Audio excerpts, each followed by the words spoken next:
আজকে একটি আপনারা জানেন যে নড়াইলে সভাপতি উপস্থিত অতিথিবৃন্দ সঙ্গে মিলিত হয়ে কাজ করে আসছি এবং সম্মানিত নেতা কর্মী ভাই ভাইয়েরা পরিচালিত সভাপতি সহ বিশেষ অতিথিবৃন্দ এবং নড়াইলবাসী সাংবাদিক বন্ধুগণ জাতির সামনে তুলে ধরতে হবে এই সমস্ত আজকের প্রোগ্রামে বিশিষ্ট রাজনীতিবিদ নড়াইল জেলার নেতৃবৃন্দ সুদীজন এবং সাংবাদিক বন্ধুগণ এবং পরিবর্তন পেয়েছে নড়াইলে একান্ত প্রিয় ভাইয়া আসসালামু আলাইকুম ওয়া রাহমাতুল্লাহি ওয়া বারাকাতুহু।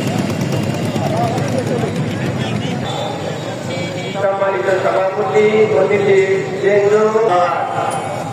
বাংলাদেশ জামাত ইসলামী নড়াইল জেলা থেকে